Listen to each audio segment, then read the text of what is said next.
Our focus today is going to be the Indigenizing STEM program. And the idea there, I think you already know, is to basically create a mechanism for generating Indigenous perspective content that can be used to supplement environmental science textbooks. It's a partnership between AHAC, the tribal colleges who are going to be involved in this, the Open Textbook Network, and the Ontario College of Design University. I'm missing something there. OCAD University, Inclusive Design Research Center. Yeah, right. Thank you. And so today we'd like to go over the plan. You know how this project is evolving. And although it's only a small group, I think you can all be very helpful in helping us sort out and clarify the components of this project. Essentially, we want to pilot it in the fall, have faculty who teach environmental science when they offer the course in the fall, include a PBL component, problem-based learning component, where students identify a topic, an Indigenous, culturally relevant topic in environmental science that's missing in the textbook, that's missing in the curriculum, that they could recommend be incorporated, and then develop some sort of a media treatment of that topic. And then ideally, that those topics, maybe after the course, they could be refined a bit more, but they become part of the materials that are associated with that textbook and shared more broadly. David, do you want to kind of give whatever I missed in that summary? Would you like to kind of help out? Oh, you're muted. Yes, thank you. Yeah, thanks, Al. And I actually have a few slides to kind of describe the project in some depth. Are we ready for that, you think, Al? Yeah. Okay, all right, I can do that. And then I'll try to share my screen then. Thanks for that. And hi, everybody. I'm David Ernst. I work in the College of Education and Human Development at the University of Minnesota. But I'm actually here with a different hat on. I'm also run the Open Textbook Network. And the Open Textbook Network is a group of higher ed institutions who are trying to improve education by the use of open education. And open education, unfortunately, I wish it was a term that was self-explanatory, but it isn't. The word open education is kind of, what does that mean? Open education is kind of grounded in content that the creators have given rights to users around. So they've created it with the purpose of being more of a public good.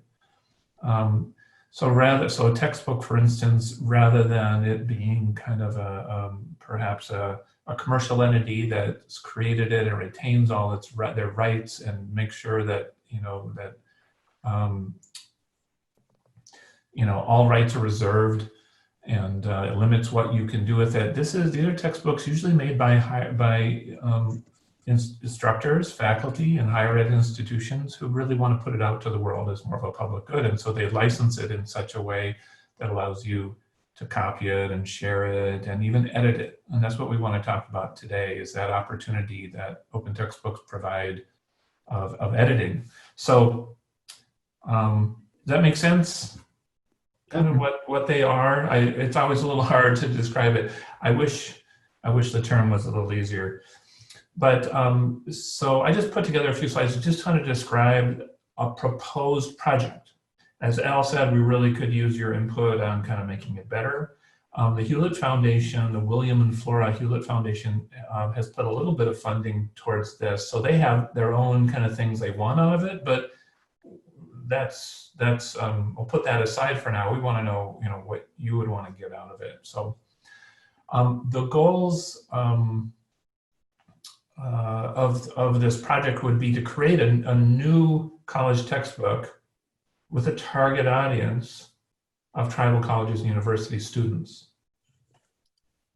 Okay, and we'll talk about what that means in a bit. The other thing we want to get out of it is we want to learn how this works or doesn't work, or what all the challenges are with it, so that we can do it more than once in the future, maybe even attract more funding, whatever. So to be able, if it works and it's a good idea to do, then it should be something we'd want to do again, and so we want to learn something out of it. So I want to give you an example of just a quick example of what we're talking about. So the book on the left here is an open textbook. It's a textbook written at Rice University and funded in such a way that they give it away for free, right? It's a free textbook. You can copy it.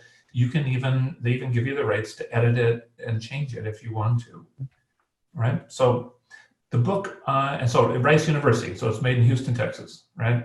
The book on the right is the same book, except it was edited by the province of British Columbia, the education ministry there, a group in the education ministry, so Ministry of Education, and their goal was to make it more applicable to their students. So if you imagine a sociology book written in Texas, there are going to be things in there that are maybe a little foreign or a little confusing or a little different in British Columbia, right? I mean, so everything as simple as spellings and measurement systems to language that's used to, I mean, this is a book on sociology, the study of society. So the very different societies. And so for the students, the goal, I think, of this province of British Columbia is they want their students to see themselves in sociology, right? So that it's familiar, so that they can learn, so that they can become committed to it, right? I mean, they need to see themselves in it. So, so they made a new edition, and they're allowed to do that with an open textbook. You can create new versions of it. And so they took out all the US-centric perspectives and US-centric references and maybe mentions of US government, and put in Canadian and maybe even British Columbian specific references and stories and photos, whatever it happens to be, right? Whatever they decided needed changing to make their students feel more like applied to them. So that's the idea. I just wanted to give kind of a simple example of what's possible. And these open textbooks, actually, here's a URL to our open textbook library. It's just a website that we keep up to date, and with as many open textbooks as we can find. And there are now currently over 700 textbooks in that library. Open textbooks. So these are textbooks that you would have the right to change if you want to. And so when I started talking with Al about this and AHAC about the possibility of maybe creating a textbook, as we said in these goals, creating a textbook with a target audience of tribal colleges and universities, I think one thought was that one maybe reasonable content area would be environmental sciences. So these are just examples I quickly pulled out of the library of books that at least maybe border on environmental sciences. There's an intro to environmental sciences created at Georgia. The one in the middle was created, I think, in Oregon, if I remember right. Oh yeah, Open Oregon, environmental biology, which is a little different than environmental sciences. I think I'm not an environmental scientist.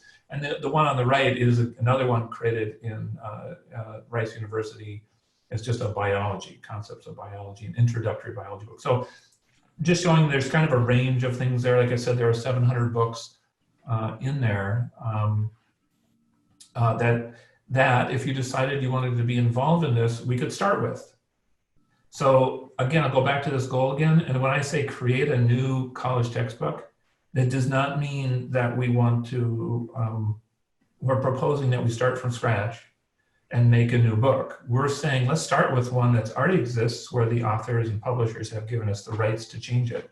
Because probably, 90% of it is probably what we want, but perhaps there's some that we want to change or add to, and they give us the right to do that.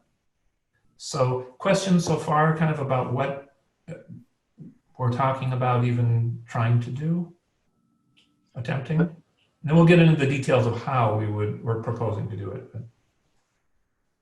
David, just a quick question. So the idea is that it wouldn't be a new textbook. You'd be building off of one that already exists. But in a very real sense, it would be a new textbook, because if we were saying it would be indigenized or it'd be content in there you wouldn't find anywhere else. Exactly. Yeah. Yes. Thank you, Al. That's exactly right. And can I make one other clarification? Unlike the previous examples, the other thing we're proposing is that this is more of a multi-perspectival textbook, that it not only present the original view, but then also present the notion that there could be multiple views of a particular topic. Is that right? I think that's what we're proposing. I'd be interested to see what people think of that. But, yeah. Thanks, Yuta. No, I think that's really important if we can do that. And I think one way to do that is to, think about this notion of what it means to indigenize something, because obviously the power, I think, of indigenous worldviews is they are very much situated in and emergent from particular places, and then this historic symbiotic interaction between culture and nature, and I think. I think it's really exciting because it is conducive to recognizing that the way someone understands even a fundamental concept might be different depending on the place they live, the place they call home. Yeah. Right. That's interesting. Thank you, Dan.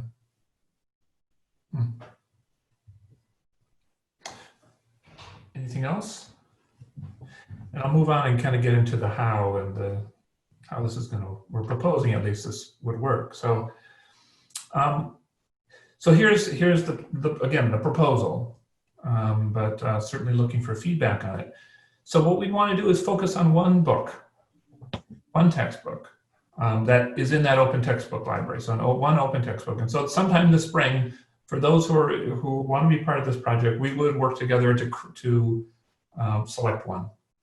Right, one that we're going to be working on, okay? And then this summer, we would be working together to develop an activity that we could use, instructors could use in the fall with their students to bring out some of the indigenous perspectives,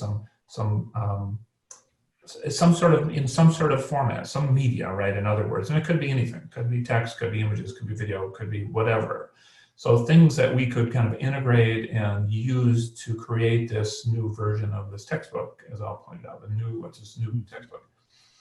And that would be something that, so these new perspectives and new content would actually be coming from students. They would be generating the content with the oversight of the instructor, kind of guiding this activity that we develop in the summer together.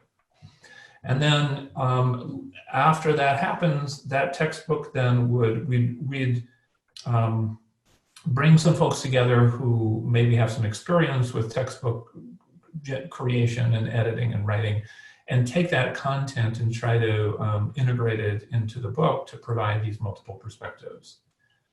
So it has multiple layers to it. It isn't just about the textbook. There's this kind of activity we want to engage the students with to actually, again, bring out these perspectives and bring out the student work, right?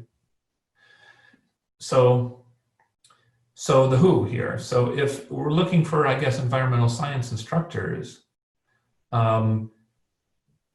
we have, so again, some funding from the Hewlett Foundation. We could provide a small, stipend for the work in the summer, and for, doing this with their students in the fall. And basically what they would be committing to is working in the summer to create this assignment, implementing the assignment in the fall with their students.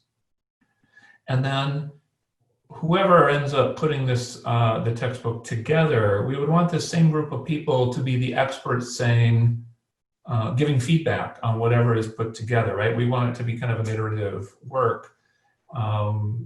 And so they would be kind of the sounding board for the group putting this together. And so again, this is just kind of a summary here of the timing. I made that little chart, kind of says the same exact thing.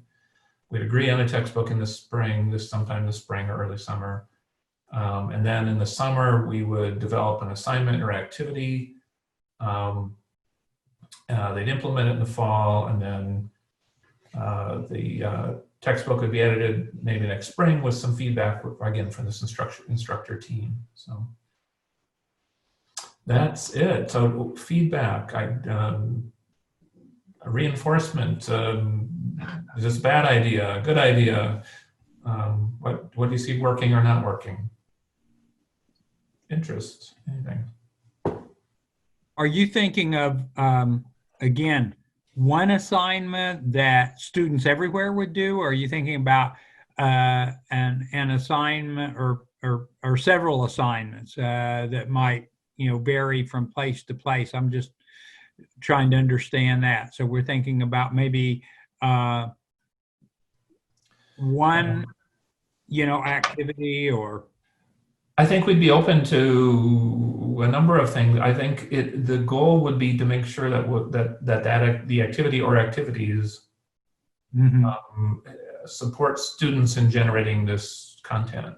So in some ways, it doesn't really matter whether the process or the activity is the same or not, as long as yeah. Okay. And in some ways, I could imagine some instructors saying they want to focus on storytelling. They want to focus on, just with their class on that and keeping it simple. And some might say, I want to focus on video production. Right. So it could be, Mm-hmm. Okay. So David, you're saying that the assignment would be different based on the faculty member wanting a certain type of medium to be used or a certain focus of the project. Because I'm thinking intro to environmental science, you'll have topics covering water, hydrology, water quality, or human ecology. A whole range of, right? And within each one, there's going to be some interesting topics that are going to be relevant to a student or a group of students, and how they want to address that topic. I don't know. I mean, I thought it would be fairly open-ended, where we kind of allow the students a fair amount of leeway to identify something that they think is a priority, but maybe the way the project is framed, the kinds of media that they might use, the way the topic is treated, that it's, that there'd be some kind of standards there. I don't know. That's what I'm thinking. No, I agree. One thing I kind of glossed over was that this summer, other than developing the assignment or maybe assignments or activities, plural now. One other thing that we'd want to do is have people kind of select a section of the book they want to work on with their students. So to your point, Al, maybe that actually would drive kind of different types of activities. I think that's what you were saying, right? I mean, like the different content areas.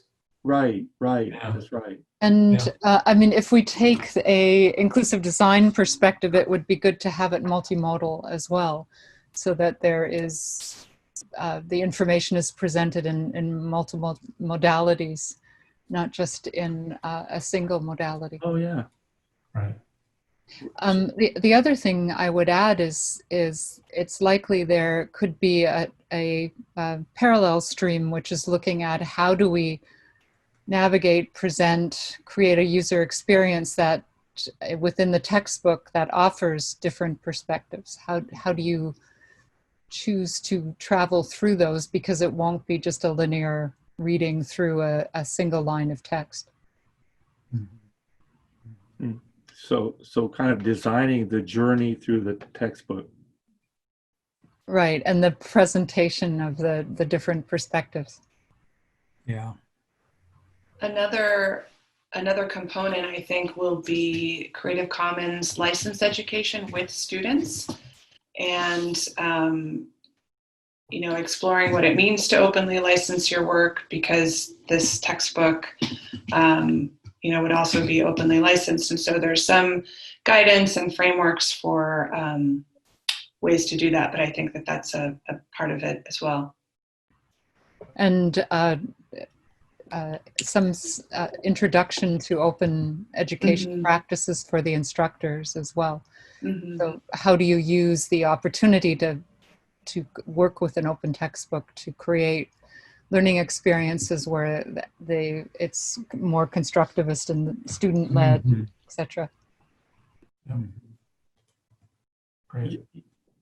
You know, one thought that we had when we talked last week, that was Moyama and Yurgita, was the idea, and was just a thought, that the project, you know, because these projects could be fairly intensive. I mean, as far as acquiring the media skills and, you know, doing the research, interviewing folks, if that's going to be part of what needs to be done. And I imagine it would be, at least to some degree, you know, community members, interviewing community members, that it could be a fairly involved project.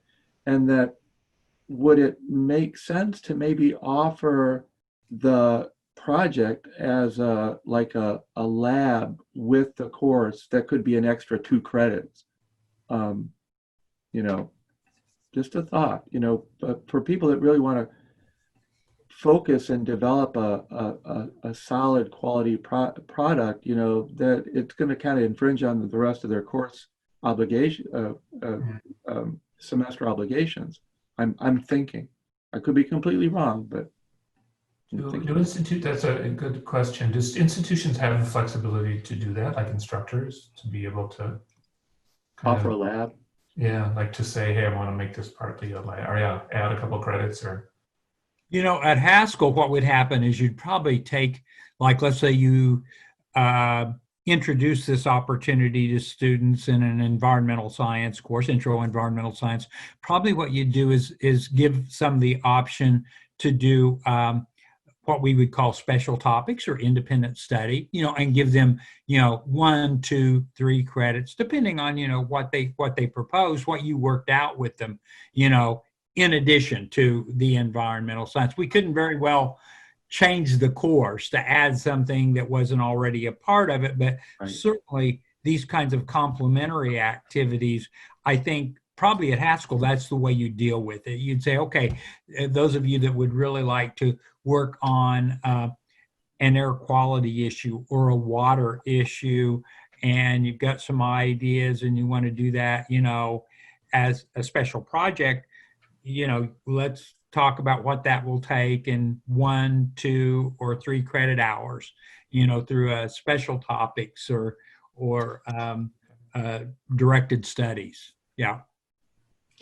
Dan, that reminds me, a couple 4 years ago, NASA made these small awards to Haskell and some other tribal colleges where you guys got, you know, broadcast quality recording, video recording equipment, mics, the works. And the whole idea was that your students would develop a 5 or an 8 or a 10-minute video around a climate change topic. Was that done in the context of a course? And is that actually those were actually special summer projects that we funded, and Haskell had one, and for a while that was that particular Where Words Touch the Earth. Some of the videos of that used to be posted by what is it, WNET, the public broadcasting station in Boston. But that was one of the umbrellas for some of the projects that were done, was called Where Words Touch the Earth.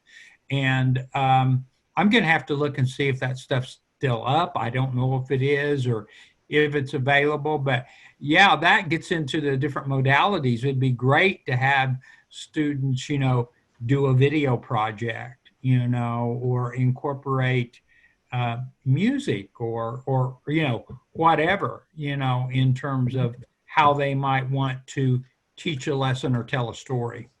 And those climate change videos that you and your students did with that NASA funding, I think that's a perfect example of the kind of project we're talking about. Anybody else, would you all agree that that's basically true? We haven't seen them, but it sure sounds like it. Yeah. Right, sight unseen, you can't say. But Yeah. that idea where you've got a local, a community member, somebody with and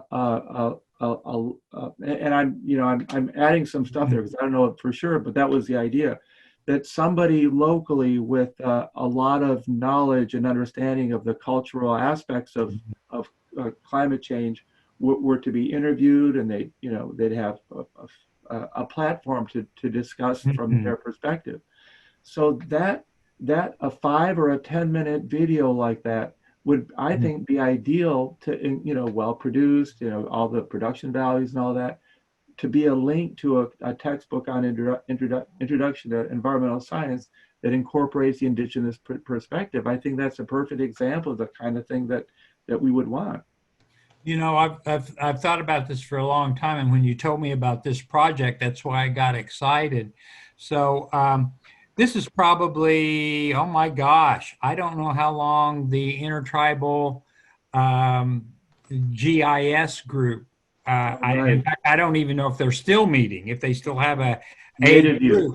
But in the early days, Yep. okay, I think I went to the second GIS meeting. Intertribal GIS meeting was hosted at White Mountain Apache, and I've always thought about this because I thought, well, this would be a great first lesson for environmental science. This elder, so there's a panel of all these scientists, right? And these are the folks with the PhDs after their names. And he got up and he asked them, what is the natural law? Do any of you know what the natural law is?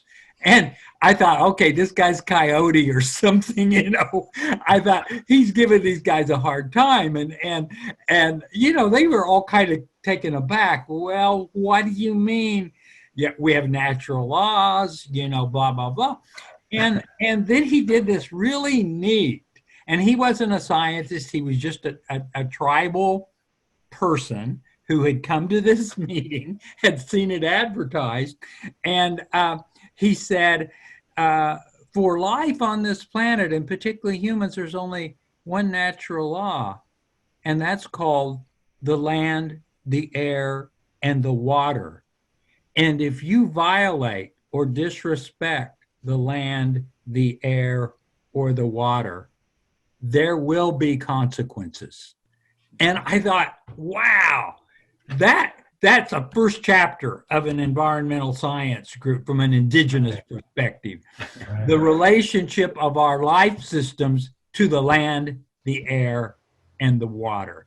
And I have tried for years to find out who that person was so I could credit that person. I've told that story, when I've had the opportunity in different settings, but I think collecting things like that, I mean, they're like I say, think of how you could do that as an introduction. Here's an Indigenous introduction to environmental science. It's about the land, the air, and the water, and our life system's relationship to those, elements. So anyway, but I think this is going to be exciting. This is going to be fun. So I'd like to respond to Yurgita's question in the chat to talk a little bit more about open licensing and how it works for contributors and authors. So in my work supporting publishing at the Open Textbook Network, I typically see librarians taking on the role of educating faculty authors about license choices, and then the authors, if they're choosing to do an activity like this, which is sometimes called open pedagogy, they will then educate their students about the licenses. And there are a few kinds, and you can mix and match. And I put a link there to the Creative Commons license picker. And in the open education community, any of those licenses are considered open except for the ones that have a no derivatives component, because you can't do any kind of editing. So, there's always a choice. And if a student is uncomfortable openly licensing their work, I think it's important to have another option for them. But that is, it's sometimes a lot to wrap your head around because it's such a departure from all rights reserved and what we're all accustomed to in our daily lives that are, so governed by profit and commercialism. So it does usually take a few times, I think, to get comfortable with those licenses. And that's certainly something we'd be able to help with. Yeah, I think that's really a good point. Thanks for sharing that. I just one comment because I think it will be a unique feature of what we would talk about in indigenizing environmental science, and that is again, making sure students, are comfortable in the sense of honoring their own protocols. I mean, some peoples even have protocols about when stories can be told and where stories can be told. And so this gets to be very important, to them. So I think you have to have a discussion to say, hey, if you're going to put something out there, you need to understand it's literally out there. Anyone can use it, anyone can access it. And then they have to think about that and what that means. And is this something they one have the right to share and so on and so forth. And that immediately gets us into some very different worldviews about knowledge and responsibilities versus rights. Do you have responsibilities with knowing? That sounds like a really great conversation to have. Yeah, right. When we get a group of people to work on this, I think that's a conversation. That could be a great ethics chapter in this book, this environmental science book that we're going to talk about. Yeah. That's great, Dan. Thank you. You bet. And David, you said if we get a group together to work on this, I think we do have a group. I mean, we had 14 faculty recruited to come to Albuquerque for that first kind of planning meeting. So I think a good number of them are going to hang in there. So I think we are going to have our critical mass for this fall. Great. I think we should. We'll want to bring them together virtually here and kind of go through what we just talked about, I think, and start these conversations and the kind of conversations Dan brought up and get them all on the same page. I think that'd be great. That's wonderful. Yeah. For starters, they're all going to get a copy of this recording and their assignment will be to watch it. Great. I put a link in the workshop schedule to the slides already, and I edited them to reflect what I think we talked about. I should make sure that that's true. We can take a look at them here. So I changed kind of the activities as a team, they would develop an activity or activities to be used. The goal stays the same.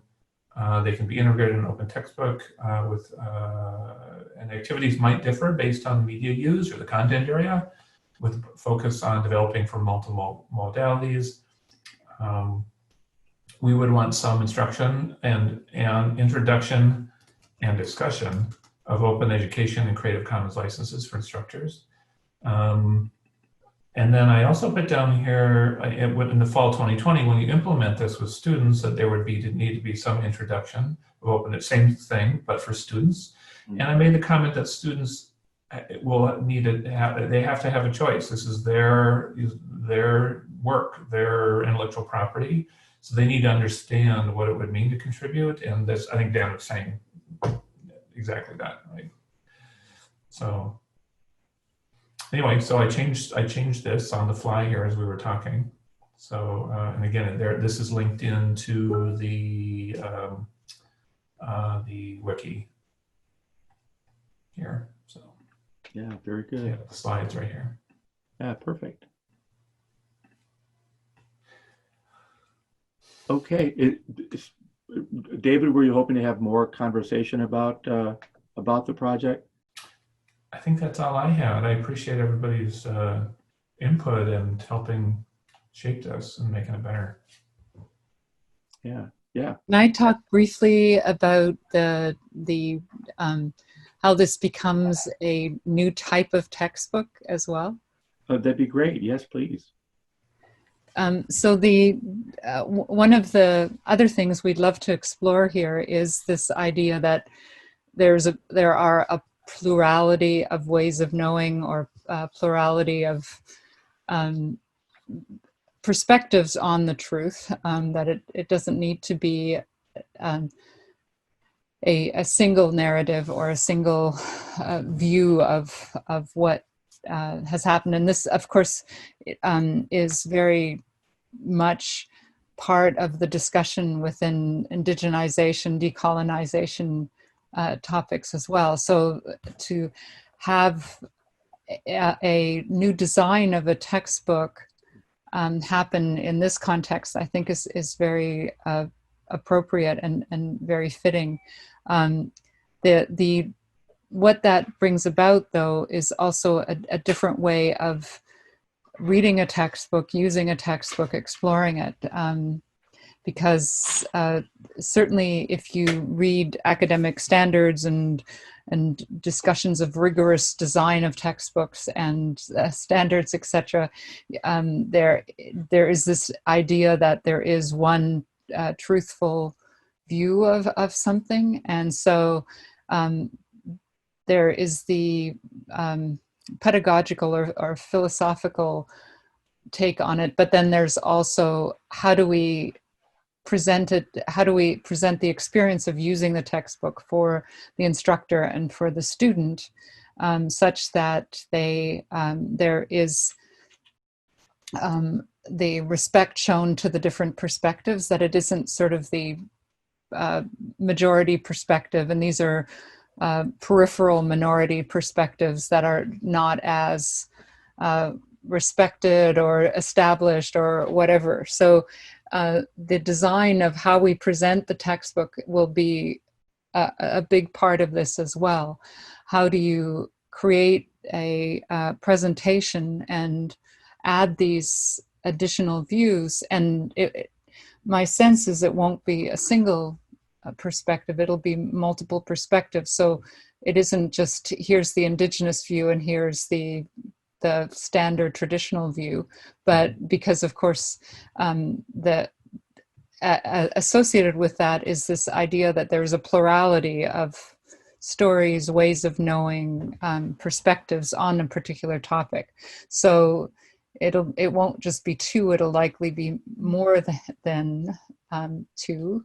And so how do we navigate through a textbook, present the different views, and I anticipate as the other textbooks within the library, there will be various forms of this textbook. So they can be printed, they can be viewed in a EPUB reader, they can be on a website, etc., or other forms of readers. So how do we create the interface or the user experience in each of those is something that it would be really interesting to explore. So I think also could make a course. The students that are working in a variety of topics that would touch upon that, the philosophy of technology, communications, there's quite a few topics that could get engaged in working out these other things that we're exploring through this experiment. That's really interesting. Yeah, that's really interesting. And so Jutta, you're sort of suggesting that, you know, we do this pilot, or what we do this pilot, we hopefully grow this community of faculty and students who are developing content that can be incorporated in instruction in different ways. But then I suppose recruit a team, maybe a subset of this community, who would explore how you design a textbook that legitimately conveys multiple perspectives. It's not like, you know, like what we were kind of suggesting at the beginning, you'd have this starting textbook developed in OTN, and you add content to it. So it becomes indigenized, but the core driving content is still the Western perspective. We want something that doesn't necessarily give proof of, place, I can't think of the right phrase, to the Western perspective, right? And we are, it also, the proposal is to not just position it as here's a textbook for the tribal colleges or for AHAC, Right. but here's a new, innovative new form of textbook that is more true to reality, which is that there are multiple perspectives, and that there are perspectives which have been denigrated, which have been sort of suppressed, and we need to bring those forward. So it's an exercise in inclusive design as well. Yeah, that's great. That's great. And then,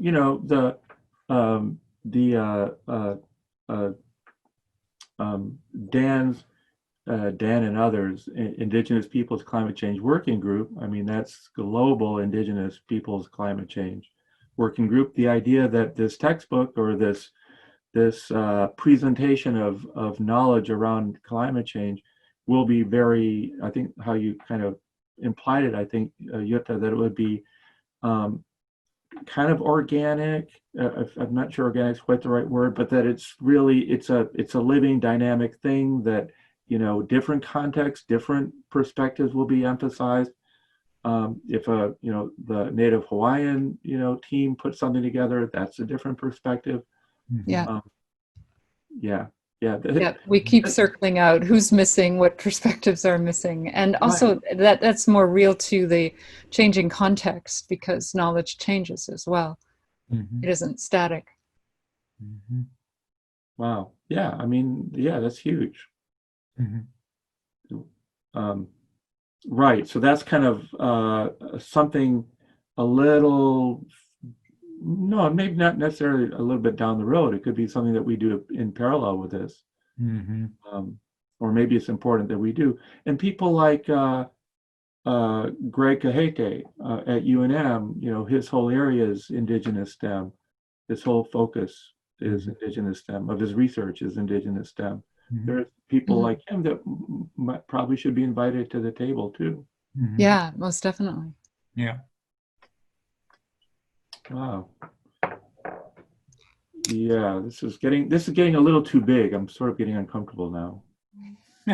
Well, we can start it small. Right? That's the thing. Right. We can reduce the scope in various ways. Start with one textbook, one topic. We take baby steps. What's that? Exactly. Baby steps. Baby steps. We take baby Yeah. steps. Yeah. Okay. But it's an awesome vision, and I think it's very important. And I think we can also attract additional support Oh yeah. by making it, extending that vision. That's right. That's right. Yeah, that's fantastic. So do you think a good next step would be to get the group? How many did you say there were? 14? About 14. Yeah, why don't we schedule a different time, not for this workshop, which is more generic or general, and do it just with that group. And I'll shoot out a doodle poll so we make sure we pick a time that works for everybody. Perfect. That's great. Okay, I think we've covered a lot of territory, a lot. This is exciting. It just keeps evolving. Every time we have a conversation, more stuff comes up, which is really, really exciting.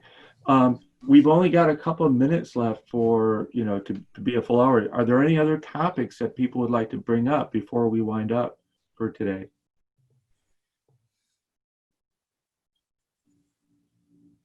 I take silence as basically a no. Well, okay. Well, and I'll share the video or the recording of this as well. So thanks everybody very much. This is great. Thank you, everyone. Important next step. Thank you, everybody. Thank you. Thanks, Bob. Yep. See you. Uh, Right. hey, Al, can I share, if you have a second, I want to share that video with you. Oh, yes. Oh, Yes, right. yeah. Yes, please. We do have, let me show you. It's not the final cut, but the final one, we're planning on sharing it on, let me get it here. On the 18th, we're planning to launch they're planning, because I'm not part of the PR thing, but let me send you this link here. And we can share it. Uh-huh. Oh, yeah, I mean, yeah, sure. If you can share it, like, just making sure to let them know not to share it because it's not Okay. So ready very yet just a few for, people. Uh-huh. yeah, on the 18th, it's probably going to be out for everybody because this is a lower quality one. It's just for reference because we're fixing some credits, there's some little typos and things like that. These are more for our reference.